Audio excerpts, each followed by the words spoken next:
this is Carla with glutenfreerecipebox.com. I want to show you this Copycat bread that I made.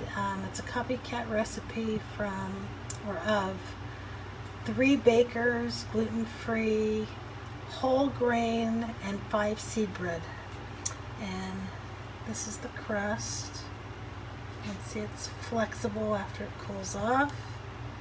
And this is a texture of this bread is very much like a sourdough sliced bread.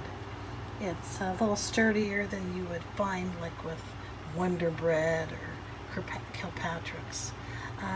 But it's really a nice texture, and so it's chewy like French bread is, just a little on the chewier side compared to most of my recipes. But that was intentional, and that helps keep it fresher, longer. Check it out at glutenfreerecipebox.com.